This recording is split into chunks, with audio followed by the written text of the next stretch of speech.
2026 3 मार्चच्या चंद्रग्रहणाचा सूतक काळ प्रभावी आणि 12 राशींच्यावर ह्याचं कोणते परिणाम होतील, त्यांना भाग्याचं की टेन्शनचं, याविषयीची माहिती मी तुम्हाला या व्हिडिओमध्ये देणार आहे. तर वैदिक पंचांगानुसार 3 मार्च 2026 दिवशी मोठं भारतातील पहिलं मोठं या वर्षीचं चंद्रग्रहण हे दिसणार आहे. हे चंद्रग्रहण भारतात दिसेल, त्यामुळे त्याचा सूतक काळ मानला जाईल. चंद्रग्रहण ही एक महत्त्वाची खगोलीय घटना आहे आणि त्याचे ज्योतिषशास्त्रामध्ये परिणाम देखील आहेत. त्याचा परिणाम सर्व 12 राशींच्यावर होतात. तर मेष ते मीन राशीपर्यंतचा आपण जो काही परिणाम होणार आहे ते आपण जाणून घेणार आहे. त्या अगोदर थोडंसं चंद्रग्रहणाविषयीची माहिती, ते कुठे दिसेल, काय होईल याविषयीची माहिती. पंचांगानुसार 3 मार्च रोजी चंद्रग्रहण भारतात दुपारी 3:20 सुरू होईल आणि ते संध्याकाळी 6:47 हे चंद्रग्रहण असणार आहे. चंद्रग्रहण 3 तास 27 चालेल. सूतक काळ सकाळी 6:20 सुरू होईल आणि 2026मधील हे पहिले चंद्रग्रहण 3 मार्च रोजी भारतात आणि जगातील अनेक देशांमध्ये दिसेल. भारतात हे चंद्रग्रहण दिल्ली, उत्तर प्रदेश, महाराष्ट्र आणि राजस्थानमध्ये अंशतः दिसेल आणि आसाम, अरुणाचल प्रदेश, मिझोराम, नागालँड, मणिपूर आणि पश्चिम बंगाल या ईशान्येकडील राज्यांच्या काही भागात दिसेल. तर ईशान्येकडीलच्या राज्यामध्ये काही भागात देखील ते दिसेल. ज्योतिषांच्या मध्ये या चंद्रग्रहणाचा सर्व 12 राशींच्यावर काय परिणाम होतो आणि त्याचं ह्या 12 राशींना काय फलित मिळतं किंवा कोणता त्रास होणार आहे याविषयीची माहिती मी तुम्हाला या व्हिडिओमध्ये देणार आहे. तर पहिली सगळ्यात महत्त्वाची राशी म्हणजे मेष राशी. मेष राशीला काय फलप्राप्ती आहे? ज्योतिषशास्त्रानुसार भावनिक चढउतार वाढू शकतात, म्हणून घाईघाईने निर्णय घेणे टाळा.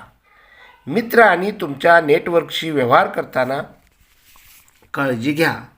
हे मेष राशी झाली. आता वृषभ राशी. ज्योतिषशास्त्रानुसार करिअर आणि प्रतिष्ठेत अचानक बदल होऊ शकतात. वरिष्ठांचे मतभेद टाळा आणि संयम बाळगा. त्याचबरोबर ह्या राशीमध्ये आपणाला वृषभ राशीमध्ये करिअर आणि प्रतिष्ठेचे अचानक बदल होऊ शकतात. तर मिथुन राशीमध्ये ज्योतिषशास्त्रानुसार प्रदेश गमनाचा योग तुमच्यावर आलेला आहे. उच्च शिक्षणाशी संबंधित बाबीमध्ये गोंधळ होऊ शकतो. धार्मिक आणि आध्यात्मिक विचारसरणी बदलू शकते. कर्क राशी. ज्योतिषशास्त्रानुसार आर्थिक बाबी आणि गुंतवणुकीत सावधानगिरी बाळगायची आहे आणि भावनिक खोली वाढेल आणि नातेसंबंधामध्ये स्पष्टता आवश्यक असेल. सिंह राशी. ज्योतिषशास्त्रानुसार वैवाहिक आणि भागीदारी संबंधामध्ये तणाव संभवतो. अहंकार टाळा. आपला संवाद चांगला ठेवा. कन्या राशी. ज्योतिषशास्त्रानुसार तुम्हाला तुमच्या आरोग्याकडे आणि दैनंदिन दिनचर्याकडे लक्ष द्यावे लागेल. कामाचा ताण वाढू शकतो, म्हणून संतुलित राखा. तूळ राशी. ज्योतिषशास्त्रानुसार प्रेमसंबंधामध्ये गोंधळ किंवा वाद, नोकरीत कार्याला नवीन दिशा मिळू शकते. ही तूळ राशीचं भविष्य आहे. वृश्चिक राशीमध्ये ज्योतिषशास्त्रानुसार कौटुंबिक बाबीबाबत अचानक निर्णय घेणे शक्य आहे. तुम्हाला तुमच्या आईकडून पाठिंबा मिळू शकतो. मालमत्तेशी संबंधित बाबी प्रमुख असतील. धनु राशी. ज्योतिषशास्त्रानुसार गैरसमज निर्माण होऊ शकतात, म्हणून संवादात सावधानगिरी बाळगा. एक छोटीशी सहल शक्य आहे. मकर राशी. ज्योतिषशास्त्रानुसार अधिक चढउतार शक्य आहे. तुमच्या खर्चावर नियंत्रण ठेवा. आत्मविश्वास कमी होऊ शकतो. आणि कुंभ राशी. ज्योतिषशास्त्रानुसार व्यक्तिमत्व आणि विचारसरणीत महत्त्वाचे बदल शक्य असतात. महत्त्वाचे निर्णय काळजीपूर्वक घ्या. आणि मीन राशी. ज्योतिषशास्त्रानुसार मानसिकता, चिंता किंवा जुन्या समस्या पुन्हा उद्भवू शकतात. ध्यान आणि अध्यात्म फायदेशीर ठरेल.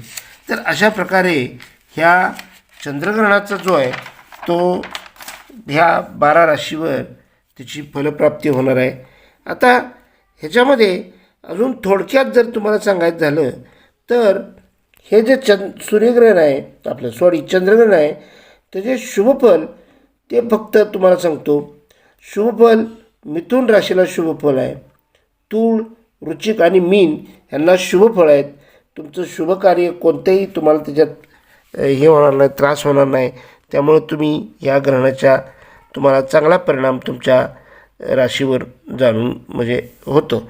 तर मिश्रफल हे मेष, कर्क, धनु, कुंभ ह्या राशींना मिश्रफळ आहे. आणि अनिष्टफळ हे वृषभ, सिंह, कन्या, मकर या राशींना अनिष्टफळ आहे. त्यांनी व गर्भवती स्त्रियांनी हे ग्रहण पाहू नये. आता हे ग्रहण कुणी पाहायचं नाही तर ज्यांना अनिष्ट फल आहे त्यांना वृषभ राशी, सिंह राशी, कन्या राशी आणि मकर राशी ह्या राशींनी ते ग्रहण पाहायचं नाही. आणि त्याचबरोबर ज्या महिला गर्भवती स्त्रिया आहेत त्या गर्भवती स्त्रियाने हे ग्रहण पाहू नये. त्याचा परिणाम वाईट होतो. त्यामुळे हे ग्रहण गर्भवती स्त्रियांनी पाहायचं नाही. गर्भवती स्त्रियांनी दिनांक 3 रोजी सकाळी 11 वाजल्यापासून ते ग्रहण मोक्षापर्यंत वेद पाळायचे आहेत. आता स्त्रियांनी हे जे वेद आहेत ते वेद 3 तारखेलाच म्हणजे ग्रहणाच्या दिवशी 3 तारखेला 11 वाजल्यापासून सकाळी 11 वाजल्यापासून ते ग्रहण मोक्षापर्यंत वेद पाळायचे आहेत. तर अशा प्रकारची ही माहिती मी तुम्हाला या व्हिडिओमध्ये दिली आहे.